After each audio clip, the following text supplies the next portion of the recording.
I have watched this death squad of you, and as I am a man of contracts, I wonder if you would mind selling your contract to the fantastic Oxford. I can use them guys. Well, I mean a big pile of money, Red. one moment here, Ox. I am not willing to sell. I'm not willing to sell it, but hold on here now. I may be willing to kind of lease them out for maybe one match. Think about it. I would like to buy their contract. Well. Certainly an enjoyable situation for me. The opportunity to lease my boys out to Ox Baker for a match. I mean, Reverend... I've heard just about enough.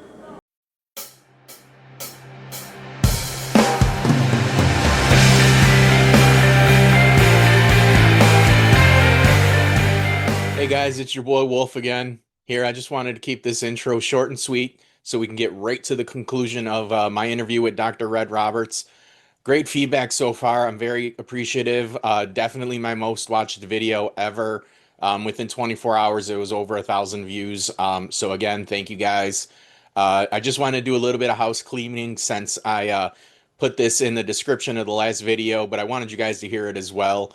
Wolfgang's Stories About Nothing was what I originally had planned for a YouTube series / podcast. What it really was is just, 2 people, 3 people, whomever, sitting around having stories, no real rhyme or reason, no real topic, sometimes wrestling, sometimes video games. I knew that's where it was kind of going to lean, as seen with my videos right now, is they're leaning towards pro wrestling a lot. But I really wanted to have a series where, you just brought people from different walks of life in and talk about whatever they want.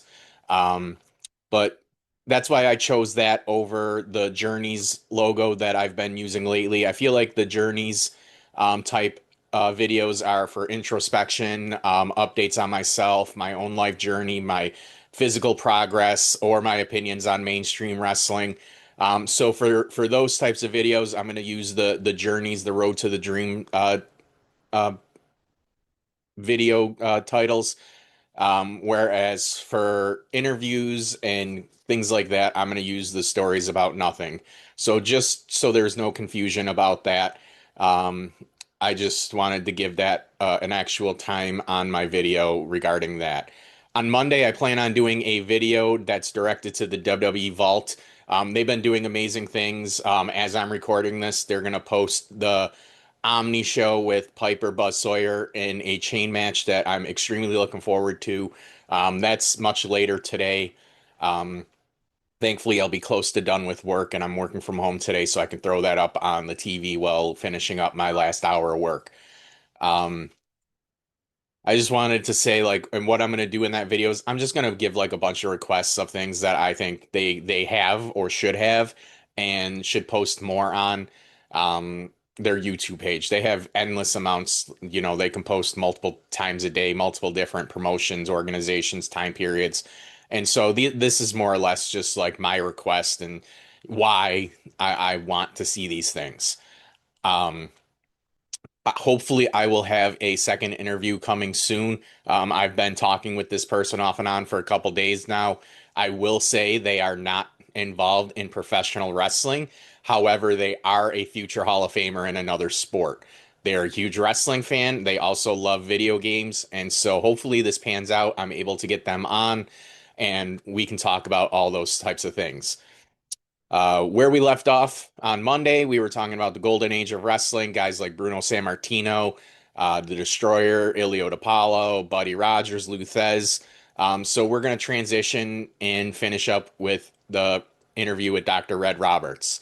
To end this, I just want to ask, do you guys want to see more of Dr. Red Roberts? I've been getting insanely positive feedback on X, Blue Sky, and a few message boards, Facebook groups that I've posted this on. Some people have had questions for Dr. Red Roberts that they want me to ask, or, different types of stories they'd like to tell, maybe on certain people that he may have worked with. Let me know in the comments here if you have any questions for him or if you'd like to see him on. Please utilize the comments more. That helps me with this. It keeps everything in line, in one place. I do love checking, my social medias. but I'm not one of those people that's like beholden to it. I don't check it like every hour on the hour. So posting here will give me an alert to let me know, and I can comment back here. Um, and so, yeah, if you want to have him back on, let me know. If there's people that you do want to have on, I can probably try to reach out and figure out.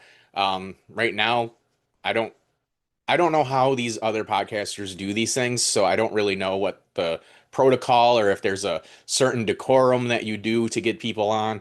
I assume people have to pay or, they'll charge you for it, which, it is what it is. As long as it's not a ridiculous amount, I might be able to swing it.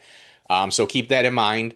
I'm really trying to find like obscure people, like people outside of pro wrestling or outside of whatever, and we're gonna discuss things. Or like the obscure, like Dr. Red Roberts. A lot of people haven't heard of him, but now that they're saying like he's one of the most interesting people in wrestling, and they would love to hear more about him. Um, so with that said, we're gonna jump right into the second part of my series, my interview with Dr. Red Roberts. It's the conclusion. I hope you guys enjoy it. As 1940s and 50s NWA Hollywood commentator Jack Little would say, that's all there is. There isn't any more. Take care, guys. I'm just going to pick up where we left off here. We were talking about old school wrestling and the psychology then and how they just got it.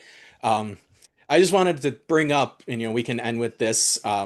Just Shawn Michaels talked to Kevin Nash recently, his good buddy, and Kevin Nash was saying how they were moving too fast. They need to slow down. They need to tell a story. And so I just want to read his quote. And he said, Shawn Michaels said, that the wrestling they did, even in the 90s, it's just not the style anymore. You have to accept that. The style is the style. If you go out there and do tests of strength, people will walk out of the arena. They are operatively conditioned now to do this. The fans want to see this. They want to see a spot fest. I agree 100%. I mean, it's because we look at what we do in terms of social media. If you go out in any restaurant and you just look at what people do, they're flipping from one to, there's even a name, I forget the name the kids call it when you flip from one video to another, whether it's Instagram or whether it's on YouTube or whether it's on Snapchat or whether it's TikTok. That's the pace of our culture. It's moving too quick. People are doing things simultaneously. If you remember some of the best matches I ever saw, was the Great Malenko and Dusty Rhodes. And in those matches, the Great Malenko would hold in a leg lock, would hold Dusty Rhodes down on the ground for 5-6 minutes, pull him down by the trunk, pull him down by the hair. For 5-6 minutes, he'd be in a leg lock, laying on his back and couldn't get up. And the crowd was building and they talk about it like this. The tension was building. So when Dusty finally did get up and finally did get back, the comeback meant something even more. You cannot lay in a hold for a minute now. You cannot take somebody over in a headlock and lay in a hold now and talk to them and spend your time and work it. There's no such thing as doing that anymore. Things have changed. And I get what Kevin Nash is saying. I agree. I watch it and I go, oh my God, this is something entirely different from what I did. I'd have to be retrained to do this kind of work because it is one, if you watch AEW especially, it is one big high spot. And things that, if you remember when I started in the business, a drop kick was a finish. So now you can take a pile driver from the turnbuckle to the floor and pop up. Because people have suspended reality so much that none of that must hurt. So pile drivers, drop kicks, suplexes, Bob Orton seniors, suplex off the second rope. I mean, that was the finish. That was it. Nobody kicked out of that. Bob Roop's shoulder breaker. Nobody kicked out of that. So yes, I agree with Shawn Michaels that times have changed and that you can't go back to that grab a hold, take them over. You can't do it. Crowds would be bored. They scream boring because that's not the way they perceive their world now. It's multi-dimensional, multi-sensory impact that comes at them. Just look at our movies now versus the movies that we saw back in the 80s. The movies are very different. The Avengers now is a very different look than what we saw back then. You have to know multiple storylines that are coming at you very quickly to get a full appreciation of the movie. That's not the John Wayne stuff we were watching. Yeah. Oh, and I grew up with John Wayne again from my grandpa. So John Wayne, Yeah. Humphrey Bogart are two of my favorite actors. Yeah, but it's changed. The world has changed from The way they used to work a match, that Wahoo McDaniel worked a match where, you take somebody down and hold them down, Malenko, any of those, that world is different. It's changed. It's over. If you go back and look at those matches, it looks like something entirely different from what happens now. Entirely different. Do you think there's a way to maybe hybrid the gap with storytelling and these physical impact moves in wrestling matches? Because I'm thinking back to last year where we had CM Punk and Drew McIntyre. There was a big like back and forth. People were emotionally invested. They were right. They were speaking from the heart, both of them, and generally putting over their actual dislike for each other. Do you think there's a way we can kind of bridge the gap of that storytelling, that psychology, versus maybe not so much in the ring anymore, but more based on getting the people to react to your words? I think it depends on how skilled the artists are. And the artists, I'm talking about the workers here. So I think you can get a good story over. I think it's much more rare now that you can get a long-term story going. But I think that you can if you really know who your players are, and if they can interact with each other in such a way that it can hold and maintain interest, that people will stay with that. It's not just the action in the ring that means something to them. So I think you can do it, but you have to be very careful about it. You have to have a good, really good story that two storytellers can tell, and that they're both equally invested in making this story come out well. I think you can do it. I just think it's more the exception to the rule as opposed to the rule now. Okay. Yeah, that's perfect. I agree with you. And, I think, because of it being so rare now that people do get more invested in those, and that's what's remembered now. You're not remembering the 630 off the top rope through two tables. You're remembering, the line of what CM Punk said to Drew McIntyre before the Hell in a Cell match. Like they're still standing out. It's just like you said, it's not the normal anymore. Exactly right. Yes, exactly right. And then there's some good points to that, but there's some difficult points to that. And I think the business has evolved with the culture. So as the culture changes and more things start to happen, I think the business goes along naturally with that. You can't go back. You can't put the cap back on the tube anymore of toothpaste. It's gone. Yeah. So I had a question from the people from Twitter. They wanted me to ask you this. It's related to Global Wrestling Alliance. You were paired up with a man named Reverend Jim Johnson, and Yes. people wanted to know who he was because he literally seemed like an actual reverend. That is so great. So he was a friend of one of the executives who worked at Global, who was a wrestling fan. He just came around. He sold real estate. And so he wanted to be part of it. He wanted to be involved in somehow. And I kept looking at him and I kept thinking, how could we utilize him? And the way he talked and his mannerisms, I said, he got a little like reverend kind of talk when he's talking to you. He just sort of has a nice flow to him. And so we developed that character. And believe it or not, he was more of a mark than he was anything else, even when he was doing all of that. We hooked him up with two pretty green guys, Death Row, and he made that gimmick work. He really did. That chemistry of them made that gimmick work. And he stayed with us and never did anything else after that. That was all that he did. But we really liked him, and he was really a good part of our show. And if we had been able to generate some more money, we would have made him an even bigger star. We would have really pushed him. Well, it's good to know because people that are watching today really thought he was a reverend somewhere that He you was guys brought in. he was Yeah. our reverend. He was a reverend of us. That was That's good. We fantastic. suspended reality enough to make him our reverend. Yep. And did you ever see about Death Row, one of the Death Row inmates, and Mike Rotunda having a shoot on him during an NWA taping?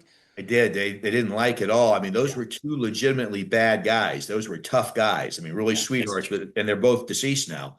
But they were Oh, both legitimately very tough guys from Miami, and they didn't like getting played around with. And there was some things they didn't appreciate when they went up there. And yeah, that was one of them. And Mike Rotundo's a tough guy too. But those were really rough, brutal guys that you didn't want to cross over. And I guess there were some words that were spoken and things got pretty bad between them. So yeah, I did know about that. They called me after it happened. oh, good. So I like to end, like, I'm going to end with this. What were you most grateful for pro wrestling? What are you most grateful for? Oh, the history that I was taught to me by the veterans, by the people who I really appreciated and I was still a mark for, the Luthezes, the Bob Roops, the Malenkos, the Buddy Rogers, the people who talked to me and shared their history with me and let me know their inner thoughts about the business and let me in on the inside. So I was no longer a mark. They let me be, a worker for a while, but they accepted me into their little subculture and taught me about it and talked to me about it. That's what I was most appreciative of, those stories, those narratives that I still carry with me now. That's the thing that stands out the most. Awesome. Well, I want to thank you for this time. This has been great for me. If we can do this again sometime down the road, it'd be great, as more things continue to evolve. But I just want to say thank you, Dr. Red Oh, well, Roberts. thank you. And thanks for all the red you wore today in celebration of Dr. Red Roberts. I feel very honored. Absolutely. I appreciate it. Take care. Thank Yep. you. Bye, buddy. I